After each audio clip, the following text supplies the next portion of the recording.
coyotes can come.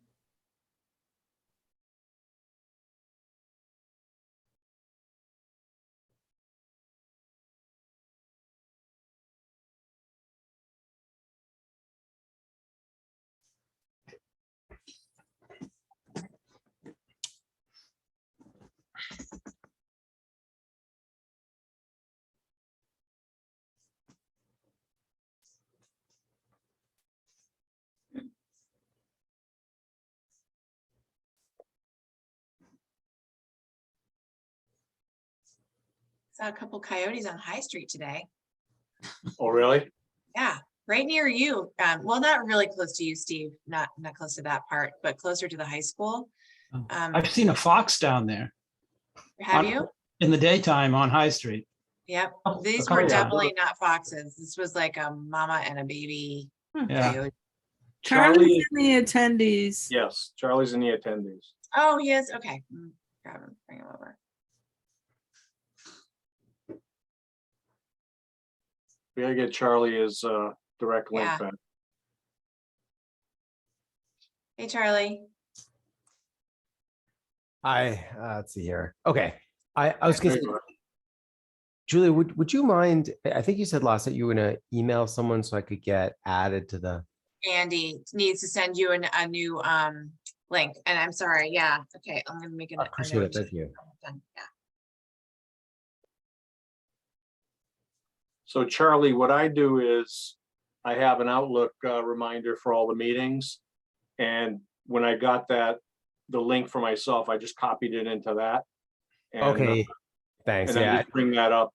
And there's always the link for me to log in. cool. I just haven't gotten that link yet. Yeah, sorry about that. I thought you Really? had, I keep thinking that you had it, but yeah, Oh, I I just thought save it in my. Who would have in sent my- it to me? I can double check. Andy Port would have sent it to you.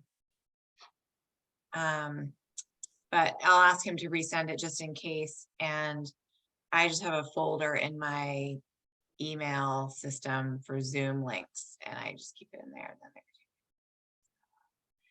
But whatever works for you best, but if you Yep. don't have the email, I'll get it. Yeah, sorry, I can't find it. Okay, no worries.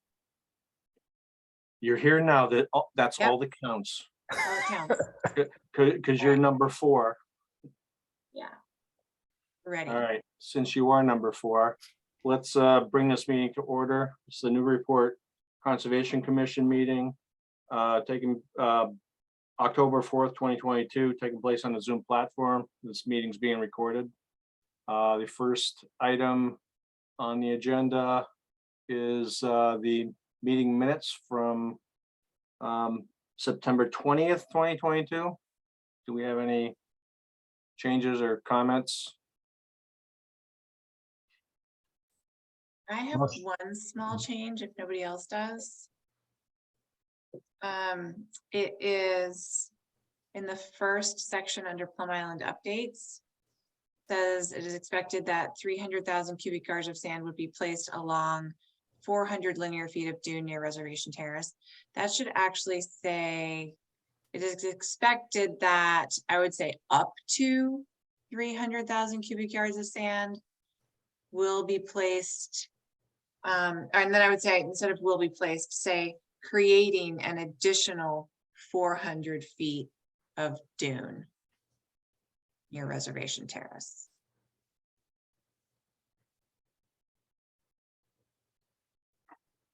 And then that's it. Motion to approve with that change. Second, Okay, roll call. Charlie Lovisetti, Yes. Steve Moore, Yes. Dan Warshall, yes.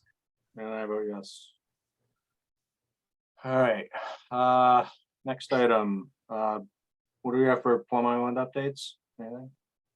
On Plum Island, actually, there's, I think we talked about this last time, which is that the dredge was expected to begin basically right now. So right now they've started bringing, the contractor H&L Construction has started bringing equipment out to the parking lot at the end of Reservation Terrace, at the end of Northern Boulevard. That's where they're going to be staging and putting together pipe, bringing it out along the beach over to and out to into the river so they can start the dredge. There is a website. Well, we're going to put information up on the city's website, I should say, that will provide details and information about the status of the dredge and public access ways being closed and things like that. But essentially, everywhere from Plum Island Point at the end of the parking lot where Captain's Lady is, all the way to the South Jetty, that whole beach area will be closed to public access until essentially March, when the project is expected to be complete. So, but if there are any other questions about it, you can go to the website for more information. Okay. So that's a long time to be closed, but Yeah, I mean, they hope to be done well before March or the end of Yeah. March. But at that point, they will have just finished placing the sand and it will be needed. We will need to fence it and mark pathways and plant and put plantings in and things like that. So we're trying to keep it closed for that additional amount of time before the, spring, summer foot traffic hits. do we need to hire somebody to do that planting, and do we have the money? These are really good questions. We hopefully don't need to hire anyone for it because, do you remember Greg Moore? He's a professor at UNH. Yeah, he worked with us on some other Plum Island projects earlier on.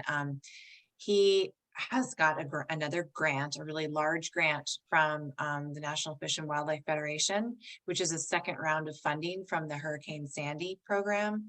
And part of his grant is to do plantings and fencing and dune restoration on Plum Island. His project stretches all the way from Essex up through the seacoast in New Hampshire. So it's a really huge sort of coastal restoration and coastal dune and marsh protection project.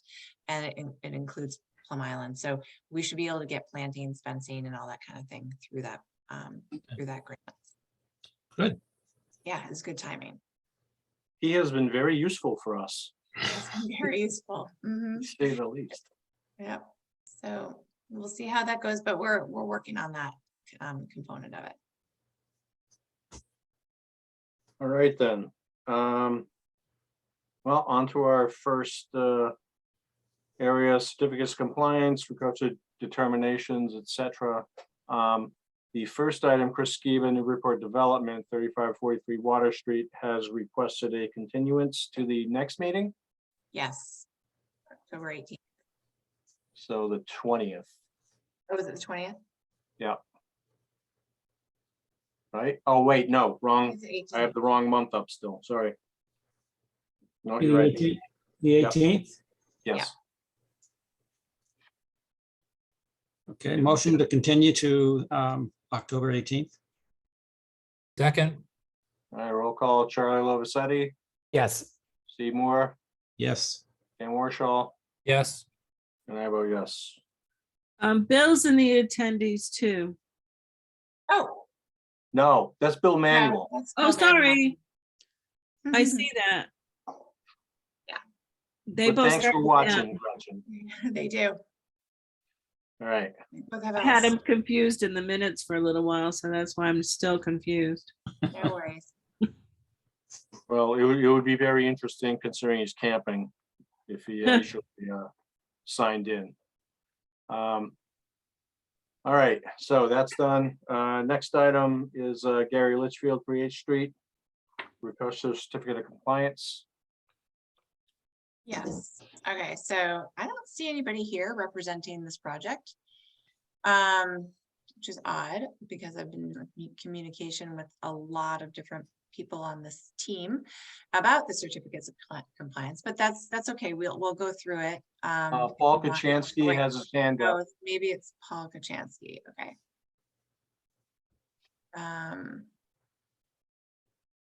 Paul, are you representing this project? You can speak. Hi, can you hear me? Yes. Oh, hi. No, we were just asked to attend by Gary Litchfield, but somebody from his company should be here to do this because we've been waiting for this certificate for quite a while. Yeah, usually they're is someone from the applicant representing the project who can speak to it and go through the materials with the commission. But yeah, there's no one here right now except for you. So I'll just run through what was submitted with the commissioners, and if they have any questions that can't be answered tonight, then we can get back to, oh, Bill Mullen is here. Hi, Bill. Hi, Hello. Bill. Can you hear me? Yes. Yeah.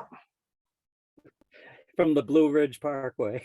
Nice. You're a little glitchy, but we'll keep you as long as we can. I like it. Yeah, and if I just get disconnected, I guess I can do a phone call, right? Or I don't want to keep, I'm doing this by a hotspot, actually. Yeah, it'll be what it is. We do have a quorum, so don't sweat it too much. All right. Okay, so we're on H Street, and I'll just quickly go through this with you, and if somebody shows up in the attendees to represent the project, we'll bring them over. But for now, I don't know if you all remember that H Street and G Street, both 3 H Street and 1 G Street are projects that were developed. Litchfield, they were both new homes on Plum Island on vacant lots. 3 H Street was permitted in 2016, and it's elevated on pilings with parking below. Both of them are like that. There was extensive planting to be done and monitored, etc. And let's see, and fencing and things like that. So let's see what they submitted: a letter from their engineer saying that the project was done in substantial compliance and the following changes were noted. They did spiral stairs, were not constructed. A stairway was added under the west side of the deck. The driveways are narrower and propane tanks were added, and all of those are fine. That didn't add any new impacts to the dune. This is the as-built plan. If you remember this project, again, it's a single family home. There was a deck in the front and a deck in the back. And actually this is the deck in the front and this is the deck in the back. And here are the 2 propane tanks that were added, which is an allowable, addition. They also added a gravel pathway through a minor modification that was approved. And I believe this is the one which one of these projects had an addition of the hot tub. So this was the one that they had put in a hot tub on some wood planks and a pathway to get to the hot tub. And we spoke with them about it. They submitted a request for minor modification. They removed the wooden planks and put it on gravel. They added the propane tanks and they added this gravel path. And that was all approved under a minor modification. So that is condition now. Here are some photos that show the elevation above base flood. Again, you can see there's parking underneath, but they had skirting that came down to at least 2 feet above. Here that is again. And this was a split rail fence to delineate an area that was to remain vegetated, even though it was underneath the deck. Tom Hughes was the representative on this, and they were claiming credit for vegetation that would grow underneath the deck. So we had them delineate that with a split rail fence. And you can see that there is vegetation growing under there in this picture. It's pretty well visible. So that is H Street. They also have Before we go, Julie, do we allow garage doors all the way to the ground?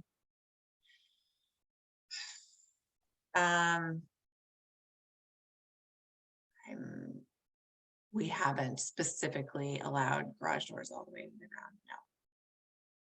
Yeah, because that, No, I know We more haven't than not one- allowed them either.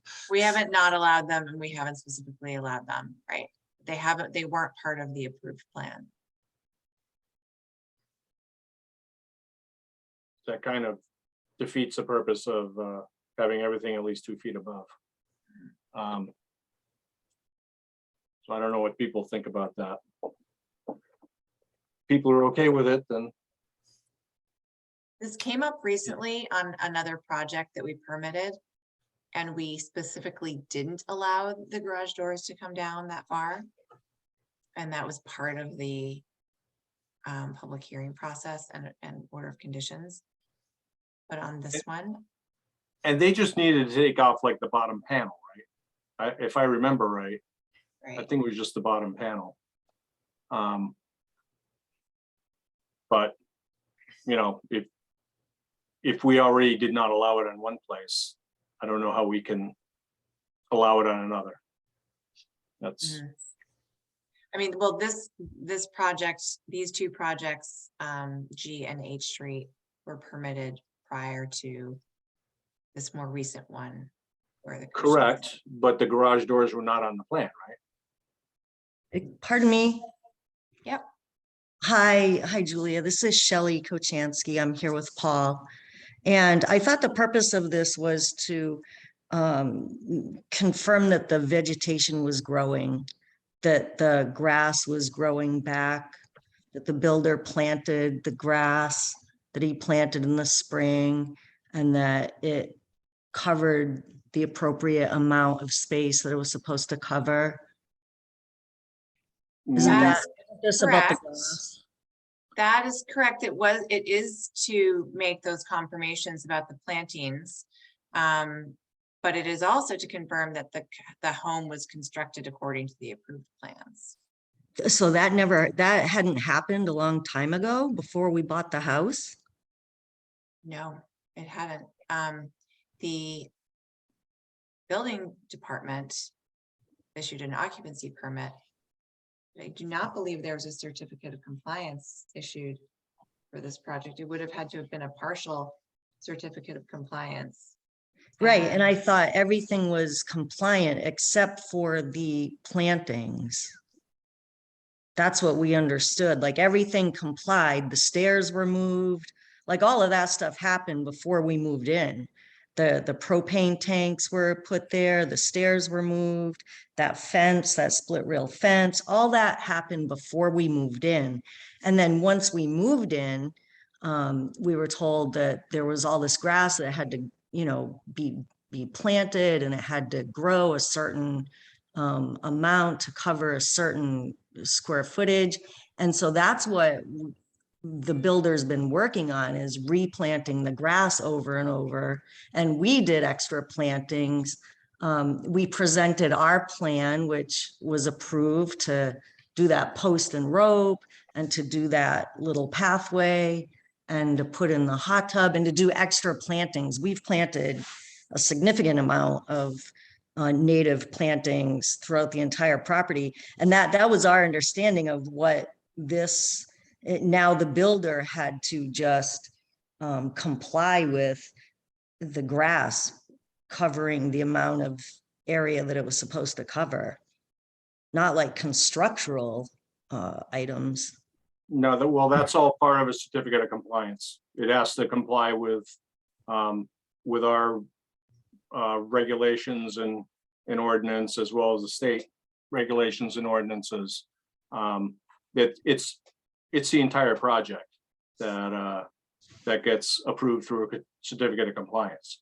So I never saw, personally, and I've never seen these garage doors in the garage area. So that's why I'm asking the question, because normally we would not, as far as I know, we normally would not approve a garage door that comes all the way down to the ground, Okay. because it doesn't leave the open space that's required underneath for sand flow. Mhm. But it's all rock. It's Okay. not sand. No, that's fine. Well, We'll let So let it me- proceed. We'll just Yeah. listen, you know, we're here for like the grass and the planting, so we'll just listen to what else happens. well, so Thank let me you just so much. try to clarify again. When after these projects that get permitted through the Conservation Commission, they're issued an order of conditions for the whole project, the building and the plantings and everything associated with it, but especially the building. It has to be elevated 2 feet, at least 2 feet above grade, which your house is, on pilings, etc. There's a lot of special conditions related to how this house gets constructed to meet the Wetlands Protection Act performance standards, and those also under the Newburyport Wetlands Protection Ordinance and regulations. And then once the project is completed, the applicant, which in this case was the builder, would come forward and supply as-built plans that show that the structure and everything on site that was approved was done according to the approved plans, and the commission can sign off and issue a certificate of compliance, which is what we're doing right now. In this case, and which happens a lot out on Plum Island and elsewhere, the house gets constructed first. Somebody wants to move in, but they haven't done the rest of the site work yet. They haven't finished the plantings, they haven't put up fences, they haven't done this, that, or the other thing, but they want to sell the house and somebody wants to move in. So they have two options. They can come to the Conservation Commission and ask for a partial certificate of compliance that gives them approval through this process, through the Conservation Commission, just of the structure, where they supply an as-built plan showing and photos and everything for the structure, where the commission can say, okay, that looks fine. You still have to do the plantings, but here's a partial certificate that covers this, says that the structure was done appropriately. And then they can come back 2 years later or whenever and get the complete certificate that includes all of the rest of the site work. In this case, the developer didn't do that. He got a certificate of occupancy from the building department, but he didn't apply for the certificate of compliance or partial from the Conservation Commission because the project wasn't complete yet. And that's the other option, is to just wait until all the site work is done in addition to the building, and apply for a complete certificate of compliance at the end. And that's what Mr. Litchfield has done. He's waited till the whole end, and now he's applying for the certificate that covers everything, including the building. So I can see how you thought that it was just the plantings that were remaining because you moved into a complete house. But really, we've been waiting for the certificate of compliance request that includes everything. And that's why this issue is now being seen for the first time by the commissioners. I hope that explains it and makes sense. Okay, since this is the first time we're seeing this, I think we have a legitimate right to ask that the bottom panel of the garage be removed to create that 2 feet.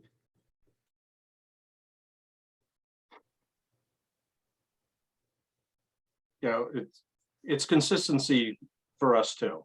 Right. You know,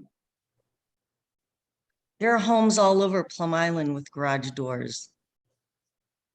and the vast majority of them are most likely grandfathered in, they've had them, they should have had them forever.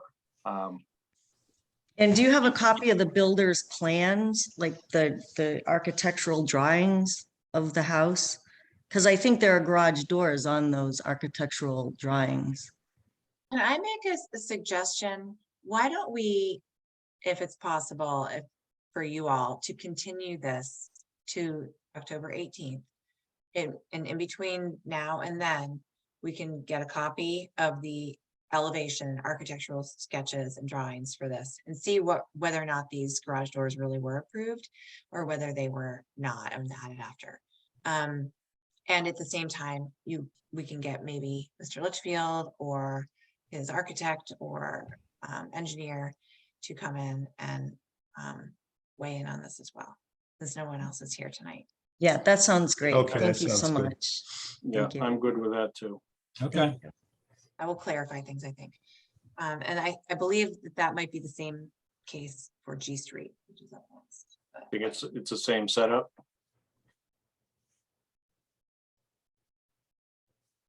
I don't know if Uh, anyone's here for G Street, but it's the. But yes, it's the identical. houses are identical. That's the builder issue. Okay, so with this one, why don't we officially continue it to the 18th?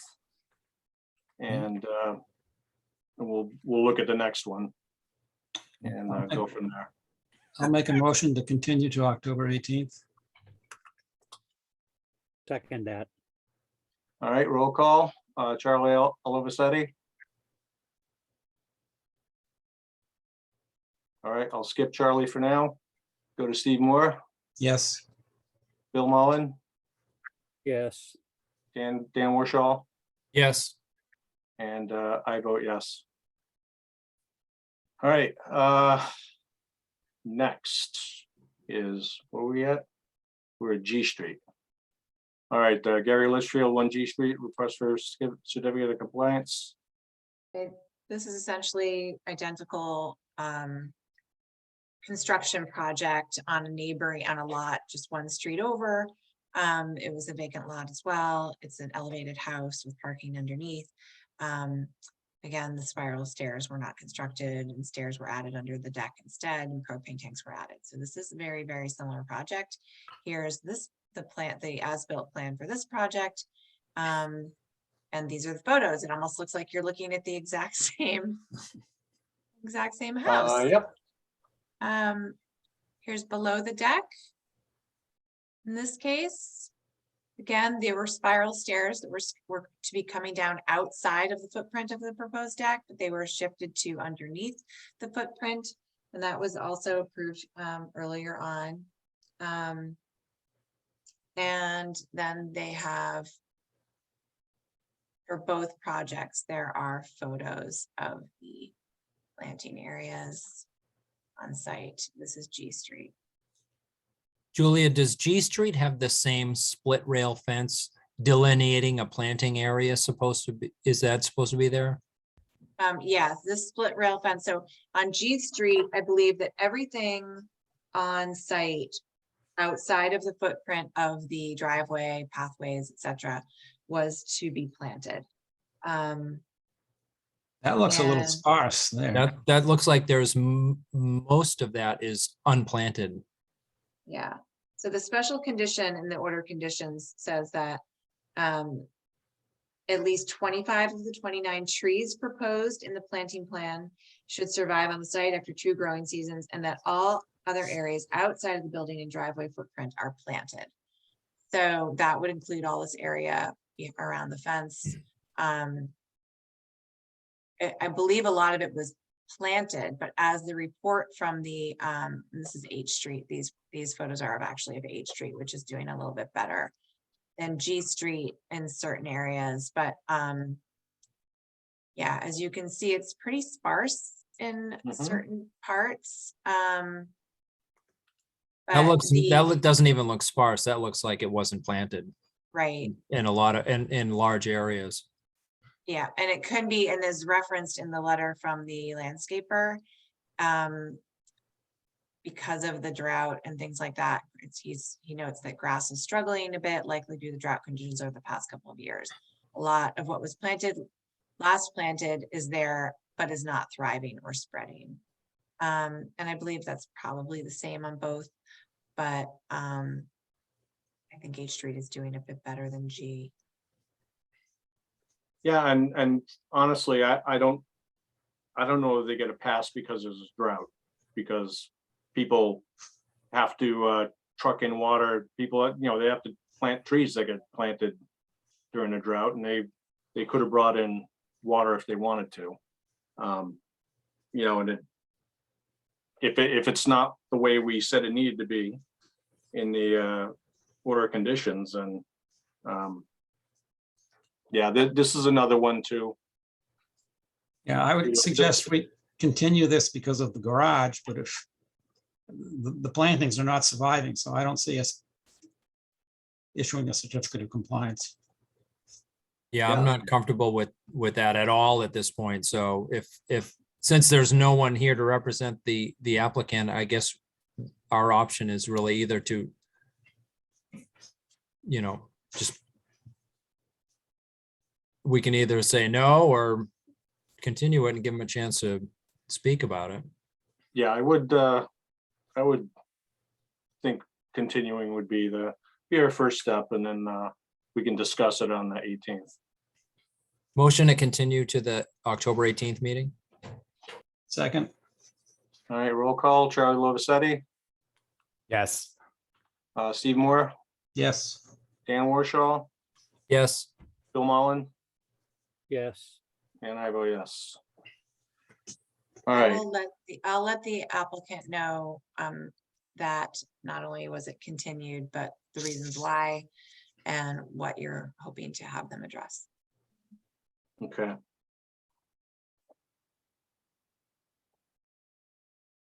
Okay, with the next one, Tom Hughes has, he's at the Newbury meeting right now as well, and he asked if we could hold off on this one until later. This one and his is Phillips Drive also. So I would like to table this until the end. And we can, once we're done with, once we're done with Jefferson Court, we can see if Tom shows up, but we'll, let's just table number 4, Mike and Karen Costello, 251 Water Street, request for minor modification. And let's go into the public hearings for. Motion to open the public hearings. Second, Roll call, Charlie Lovisetti. I was on mute. Yes. Okay, Steve Moore, yes. Dan Warshaw, Yes. Bill Mullen, Yes. and I vote yes. All right, first one is Jeffrey Bailey, 6 Jefferson Court, notice of intent. Okay, I'm gonna bring Bill Manuel over to be a panelist as well as the Baileys.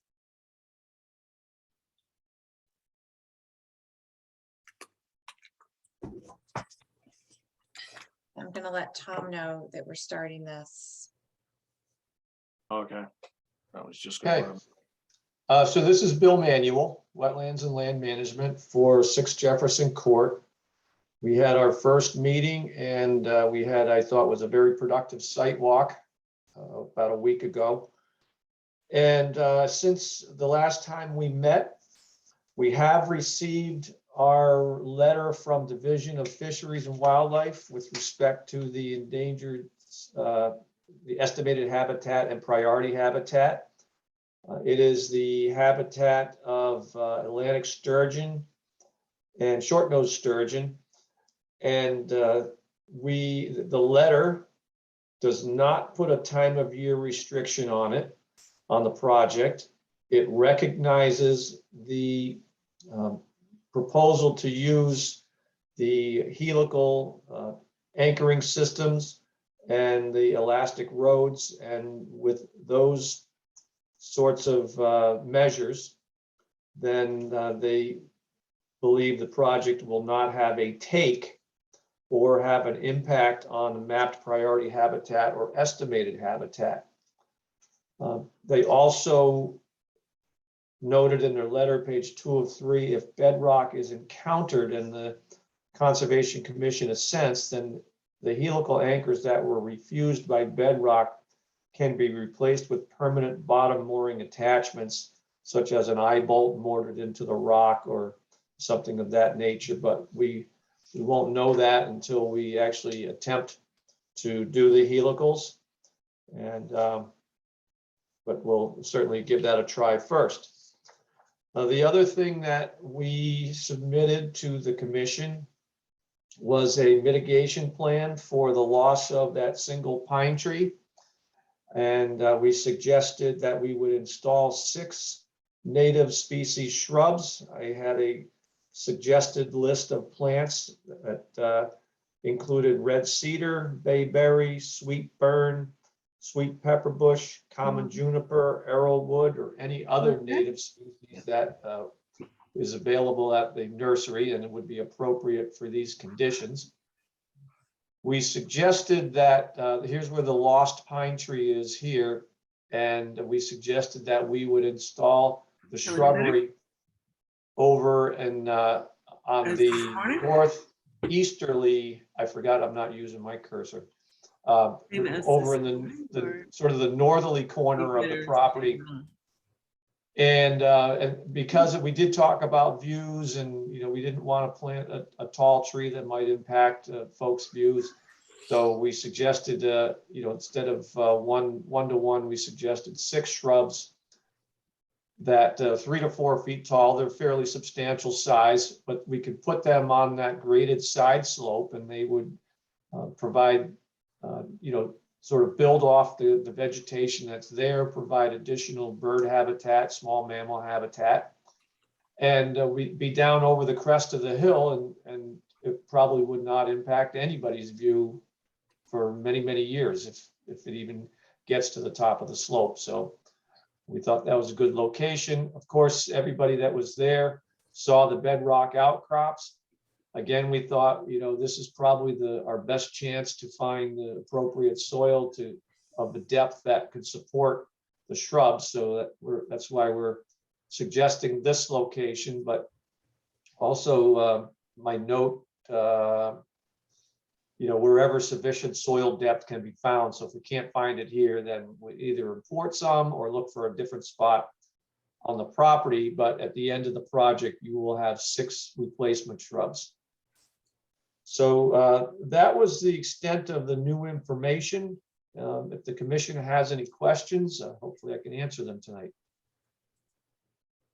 I have a question. It looked to me like there might be an area to plant stuff, and it's underneath where you've got your species list. There was an open area, but notice all the exposed bedrock, this area that's, denoted by little plus marks. And we're just concerned of the exposed bedrock. And Yeah. The only other concern I have is the eastern red cedar is a tree. It's not a shrub. So I'm not sure you want to. It is a slow grower. Yeah. And we happen to look down and see an eastern red cedar, and that's what I like to do. If I note something is growing on the site, it obviously is well suited for it. Yeah. So I said, well, there's one suggestion. Okay, well, that's fine. Just that in 20 or 30 years, it might block somebody's view. No, We'll worry about it then. Bill, go ahead. Bill, did you have a question? Yeah, I do have a question. What is the justification for, I mean, maybe you're not the guy to answer this. In 2/3 of people, COVID starts with the Hey, sore throat. Hey, Gretchen, you want to shut your mic off? Oh, I'm sorry. I just want to know what the justification for having 48-foot length of the dock is. That does seem a little bit excessive. You're pretty well going from the reasonable riparian line on one side to on one side, and you do have a 25 width on the other side about, but isn't that, I don't know what the rest of the Conservation Commission thinks of this, but that is habitat under the dock as well, and there are other uses of the water beside just a personal boat ramp. Can you, this might be partly up to the other Conservation Commission members that might be able to guide me to what you find reasonable and what is historically reasonable here, but it just seemed like quite a lot, as well as even having a landing pad when the ramp can actually land on the 3 or 2 docks, 8 by 16 docks. Yeah, I don't know if I don't ever remember weighing in on the size of a dock. I guess if there was a real habitat issue, I would think like marine fisheries would have a comment on that. I don't know, but I don't remember dealing with or even considering the length of a dock. Steve, do you remember anything? I don't remember. I guess my only comment would be if you got a 24-foot boat that you're going to be tying up to this dock, do you need 48 feet? But if that whole area or length is going to be used, then I guess I don't have an objection to it. But if you don't need to, then it could be shorter. This is the length that the owner needs, has indicated that they need to safely moor a boat. And I just want to point out that the proposed T-float where the ramp rests on and will travel back and forth as the float rises up and down. That's necessary because the end floats are only 8 feet wide, and if you were to put your ramp on the end float, then there's obviously no room to safely traverse the end floats when you're out there in the river. So that's why that 6x10 T-float is there. Yep, okay, that part, yep. Yeah, okay, I'm gonna defer on this one. It seems just excessive to me at a glance. You know, there are kayakers and all that. I know there's already a dock on one side, a dock on the other side, and it is habitat as well, but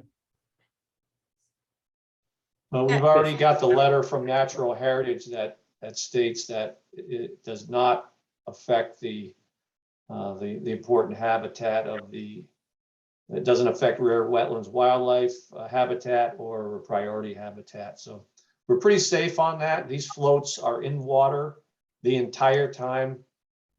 It's basically no different than it's basically like a long boat just floating there in the river. Did you happen to get in touch with the harbor master about the water sheet permit and whether or not that's necessary? Early on, when I did contact the harbor master, he suggested we work our way through Conservation Commission first. But did he tell you you do need a water sheet permit and that would come after? I haven't pursued that conversation, no. Because I think that, I mean, Bill makes a good point, which is that these are three floats, each of which is larger than the pre-existing float. And that does seem as though it's because it's a significant change, it would require some sort of review by harbor master. Anyway, I think that that's something that we should get an understanding of. So this is Jeff. I did speak to the harbor master at the beginning of this process and had requested a mooring out front. And he was open-minded to it, but his concern was that the river is narrow there, and he suggested the appropriate thing would be to do a dock that could hold my boat. And I told him we were going to go through the process, and he said he was not involved with this process, but that he was involved with the moorings.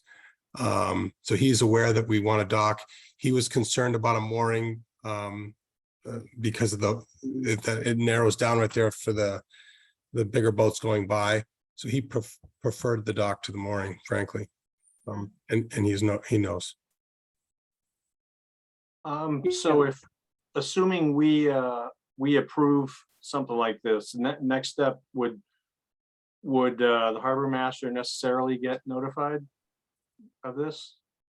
Yes, not only if we need a water sheet permit, but we also need to progress on to the Army Corps of Engineers and Chapter 91 licensing. And they certainly get notice in that process. Okay. So if the harbor master thinks it's too big, or if anybody down the line thinks it's too big, then you'll just come in, you'll either not put something in there or it'll be a minor modification or something. So I guess we're not totally out of the loop by issuing an order of conditions, I would think. Yeah, any changes that would be made during those additional permitting processes would have to come back to the Conservation Commission for modification as well. Update of the plans. Okay, so the eyes are gonna get on it. And if, I would guess if it's too big, they'll say something. I just have one question about if the helical piles don't work, are the anchors going to eyebolts? Are they the ones that you show on the plan, or would there be additional ones? I would defer to Mr. Goodwin on that, whether he needs additional ones or whether he could just tie back to shore, because that was an option as well. Okay, It's something that I'm not sure we'll understand until we actually try to install the helicals. okay. These special conditions that were provided by the Division of Marine Fisheries, these three right here, as well as in the Natural Heritage and Endangered Species letter, these conditions can be incorporated into the order of conditions. Yep. And Okay. they should be. So we'll do that, as well as the condition about the plantings. Okay. Okay. Does the commission have any more comments or questions? Nope. Okay. Anybody from the public want to speak? Raise your digital hand if so.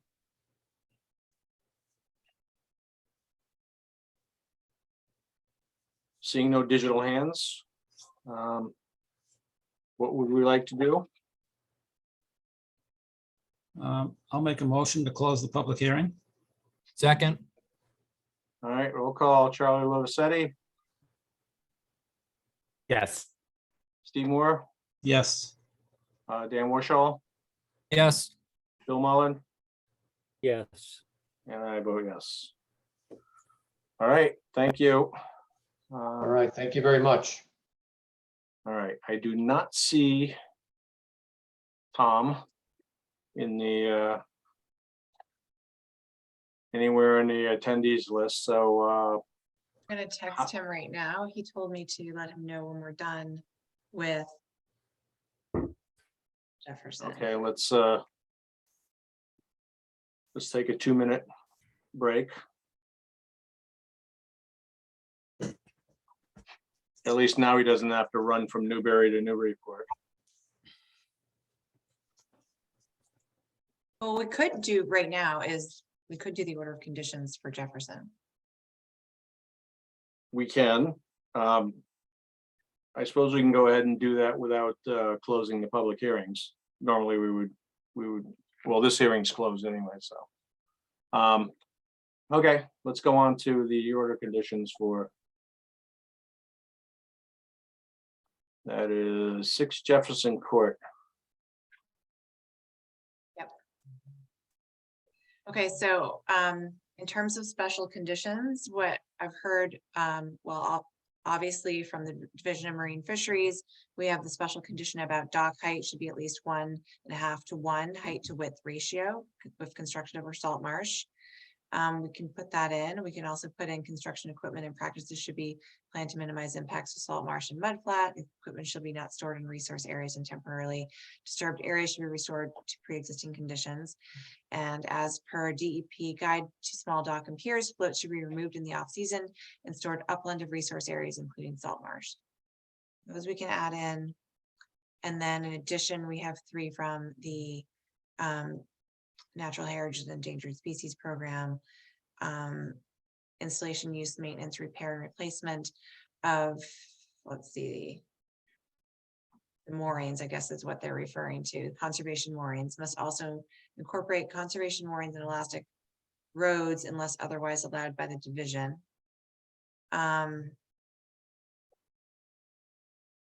Replacement of these systems in whole or in part with conventional anchors or road systems is not permitted without written authorization from the Division of National Heritage and Endangered Species.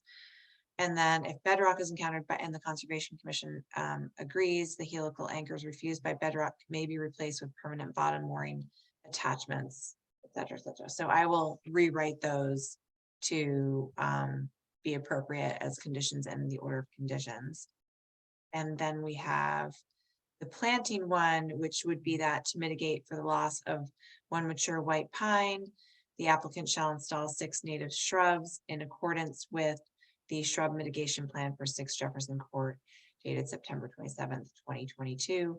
And all such plantings shall be monitored for 2 years to ensure survival. Any plantings that do not survive shall be replaced.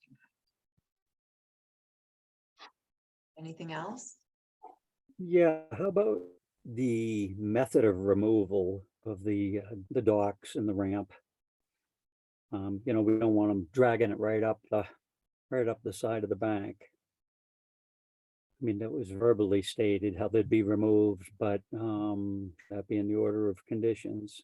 Yeah, they did state that they would be removed by boat Right. and taken downriver or upriver and not over the salt marsh. So we can create a special condition that reflects that. I think that would be a good idea.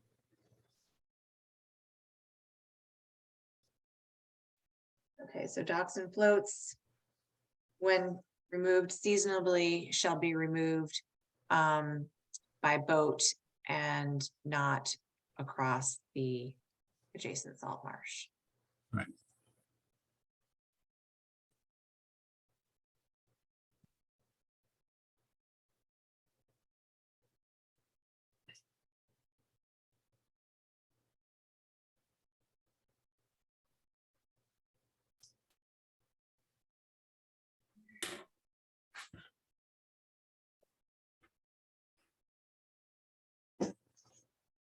Anything else? I don't have anything.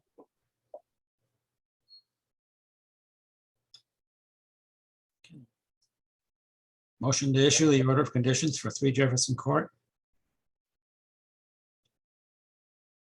I second that motion.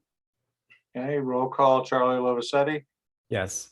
Steve Moore, Yes. Dan Warshaw.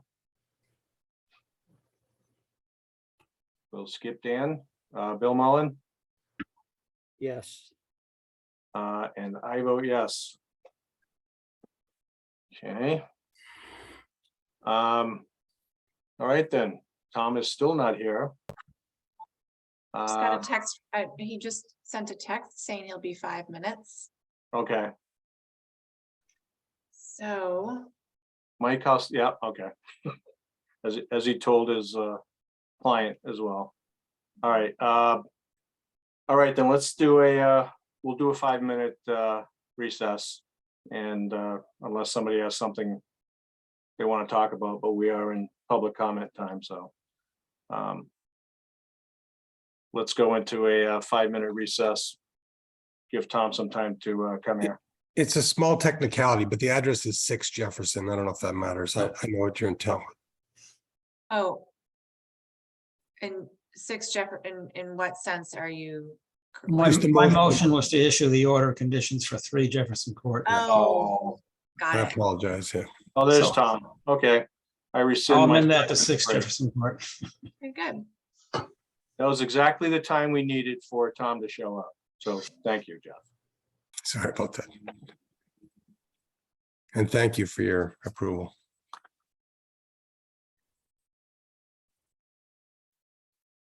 All right, Tom, hang on a second.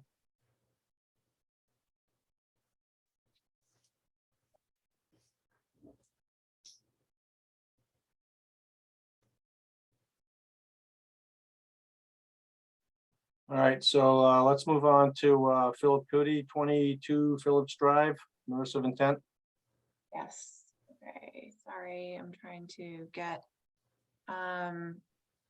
Phillips Drive. Where is it? Go. And let me move Tom over. Panelist.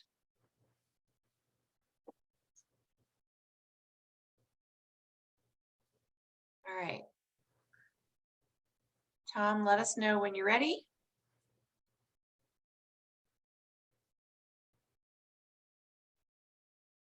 Good evening. Can I ask, did you already deal with 249 water? No, we did not. No, we're and since we're still in the Oh, the hearings, you want to do this? first? hearings, we'll do this first and then we'll go out of the hearings and do that. Okay, all right, thank you. And thank you for putting me towards the end like this. I just barely got off Newbury in time.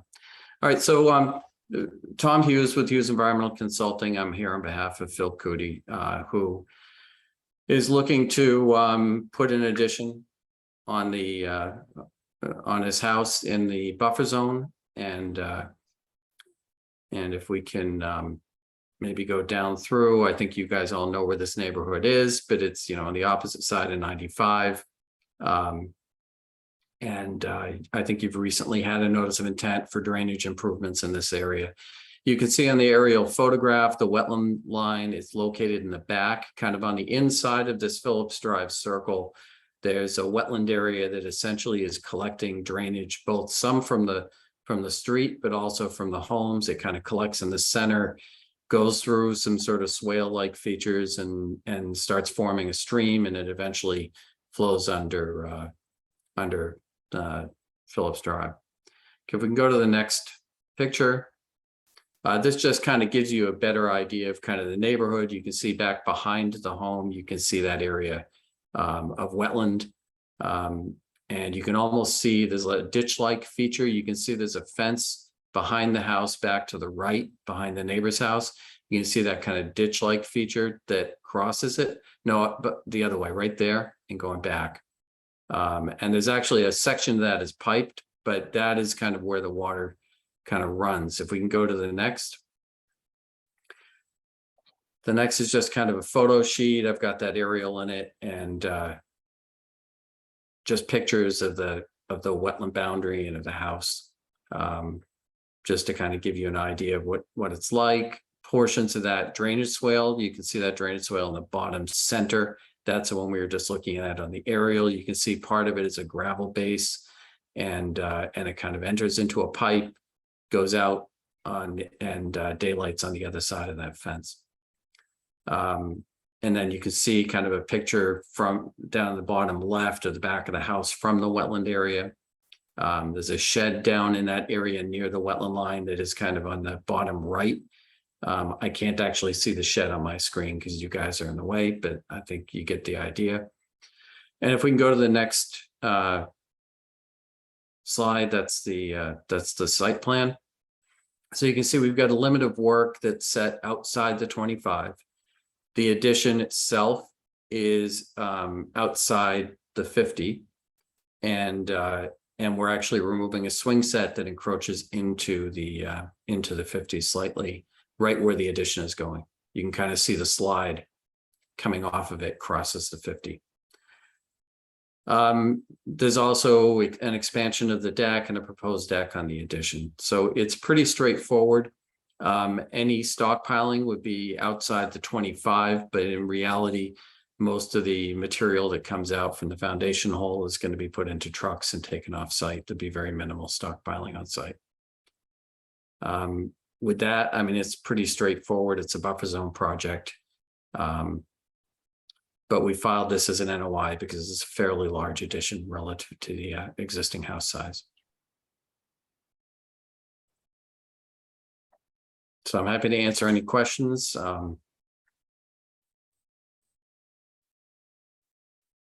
Is the pipe that is in the wetlands, that small pipe, Yep. is that off this property boundary? Or is Yes. that- Yeah, you can actually see the stones start up there just off the property on the right. Okay, Yeah, and the wetland flags go up, and that's off property, and basically the pipe is located between those two flags at the end there. somebody else put in the pipe. Yeah, and I think it's been there a long time. This neighborhood's been wet since it was developed, and they did funky things to manage the water, which everything from the roadway has kind of had funky drainage to the neighborhood. And I think part of the city's effort in this area has been to try to fix and rectify some of that ongoing drainage issue.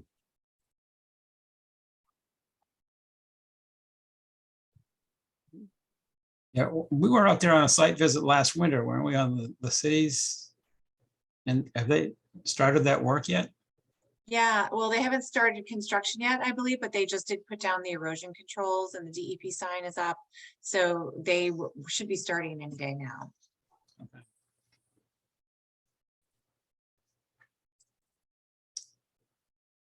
Yeah, I don't have any questions. It looks pretty straightforward. Yeah, neither do I.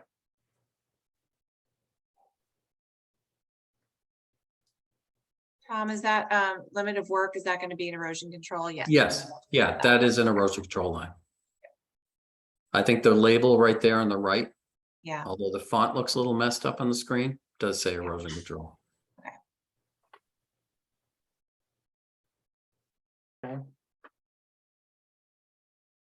Well, do we have, commission have anything else? All right, how about the public? Any comments from the public?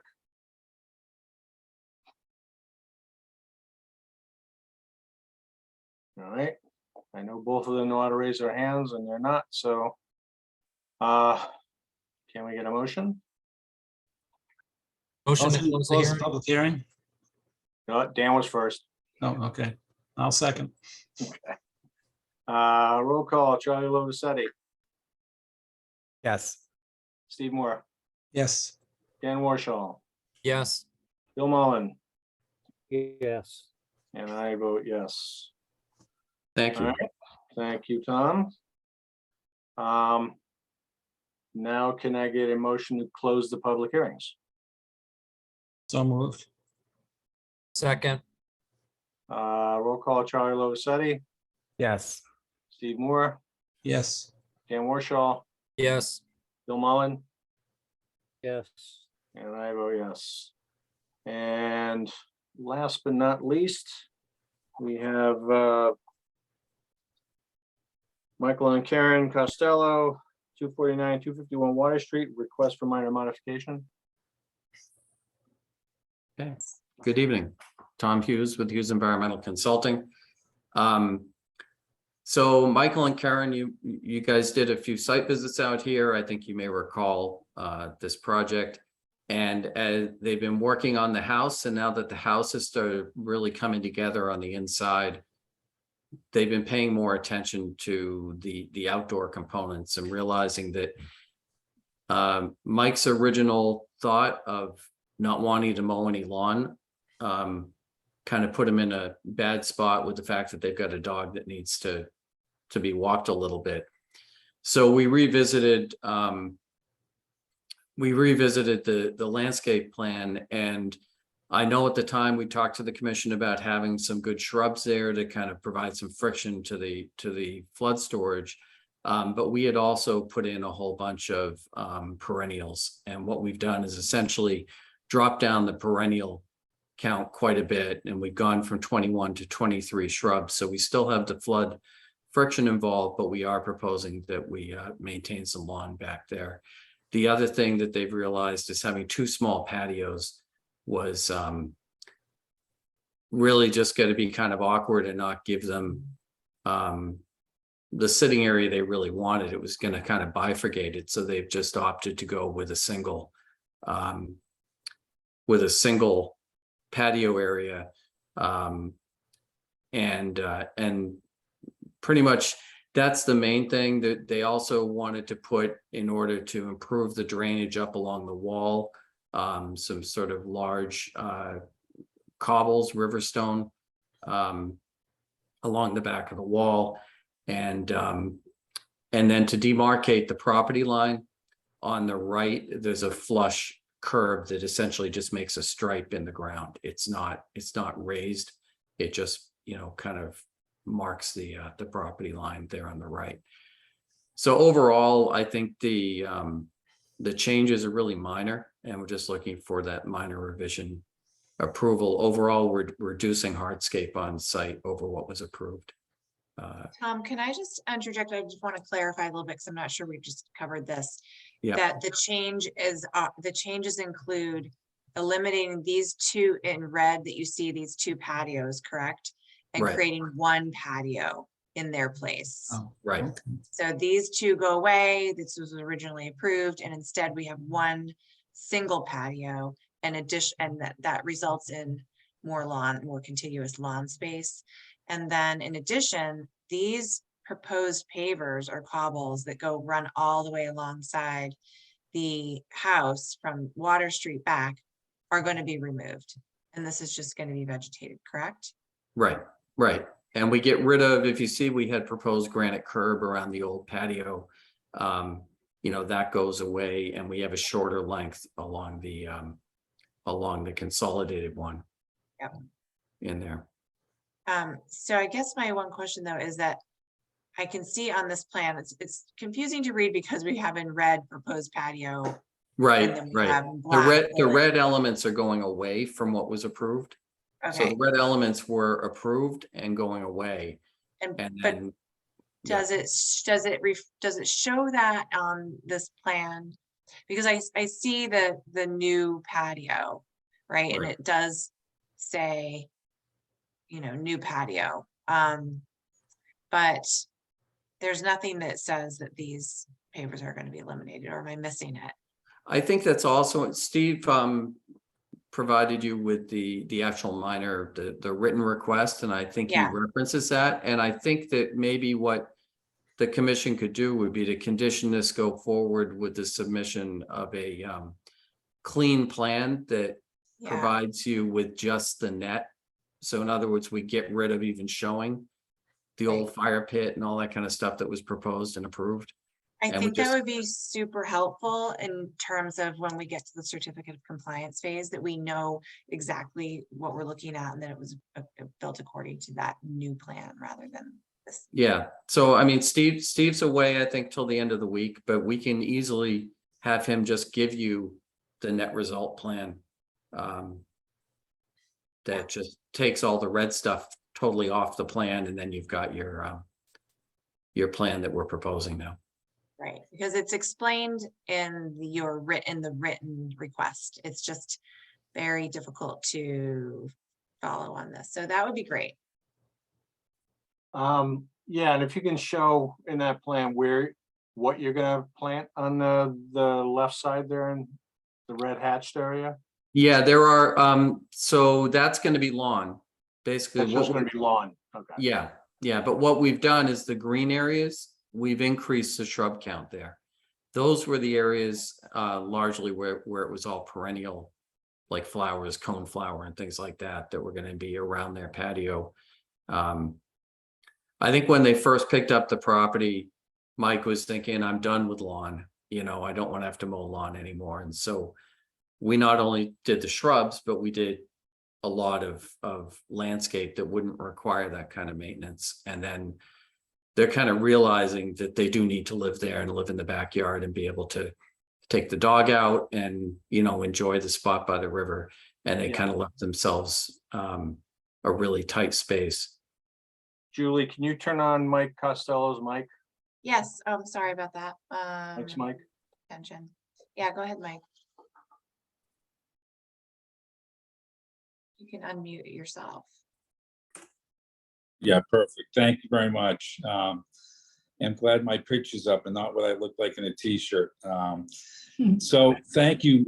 First of all, Mr. Chairman of the board, you've been out there several times, and we did this project through the pandemic, and it has been quite a project. And I think, as Tom has mentioned, as we look out back there, it's a much smaller space than we anticipated. And we just looked at those two different proposed patios. It didn't make sense. We put in one, and as Tom said, we have a 2-year-old lab that would enjoy a little bit more grass. I just wanted to point out that on the left-hand side, Julia mentioned maybe some vegetation where the red will be removed of to the left-hand side of the house, so that little alleyway.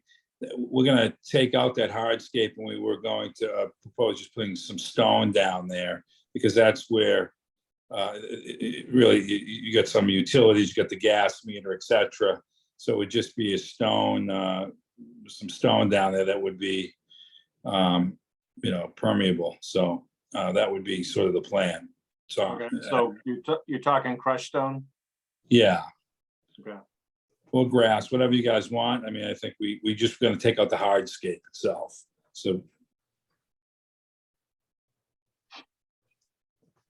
Yeah, Mike, I think your roof pitches in that direction, right? So you can have water hitting down there. Yeah. So I think stone is probably the better option there to prevent, to keep typical storm water off the roof from going anywhere. It also doesn't die when a dog pees on it. Yeah, That's right. That's right. So it actually cleaned up. Yeah, is this the two family that's becoming a one family? yes. It is, Okay. Steve, yeah. All right. I'm gonna mute. I'm a lawyer. I'm gonna let Tom do the rest of the Yeah. talking. Thank you, guys. I appreciate it. Yeah, and to remind you, the parts, we had a significant mitigation by replacing the city's drain line through here and improving the city's drainage on this section of Water Street. Working with DPS was a part of the project, in addition to putting in the shrubs and all that. And you may remember this was the home that had sort of a historic past. It was the old rifle club back in the day. All right, do we have anything else? All right, can you get a motion? Was this a minor modification? Is that? Yeah, Yes. Okay. Motion to approve the minor modification. I'll Second. Second it. All right, roll call, Charlie Lovasetti, Yes. Steve Moore, Yes. Dan Warshall, Yes. Bill Mullen, Yes. and I vote yes. thank you very much. All right, Thank you. Thank you very much. Appreciate it.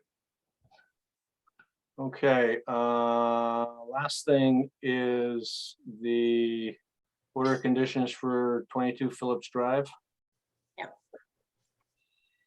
So for Phillips Drive, there were, I mean, aside from the boilerplate standard conditions, it's pretty straightforward. Nobody had anything additional to add in terms of special conditions.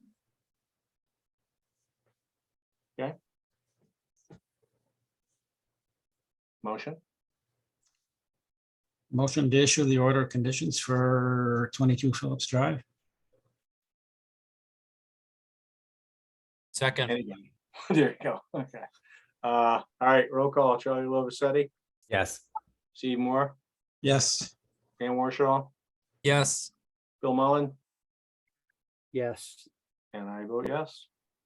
Thank you very much. All right, thank you, Tom. Thanks. Well, Bill, I think you might have the farthest ever login. Because Steve never did it from Austria or the South Pole, so. I think you. I win might it. do it from New Zealand in December or January. No, you won't. Wow. Well, we're going to be where we'll have internet. Further. Wait, I did it from But- Florida once, I think. Oh, did you? I think I went. Yeah.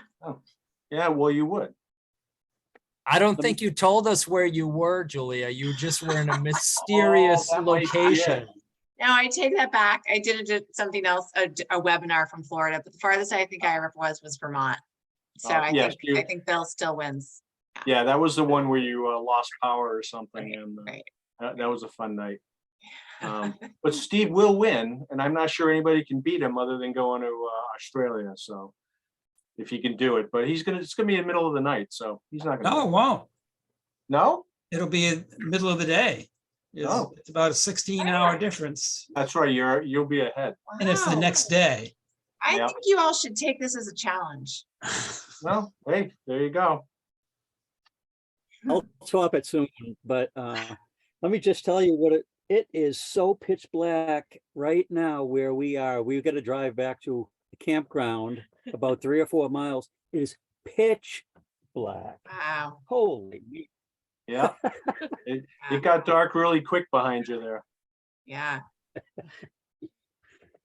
So, Time flies all when right. you have Close, fun. the deer. All right, we have anything else? I don't. Motion to adjourn? Second. Roll call, Charlie Lovasetti, Yes. Steve Moore, Yes. Dan Warshall, Yes. Bill Mullen, Yes. and I vote yes. See you in a couple of weeks, folks. All right. Yeah, on Good the night. 18th. Good night. Thank you. All right.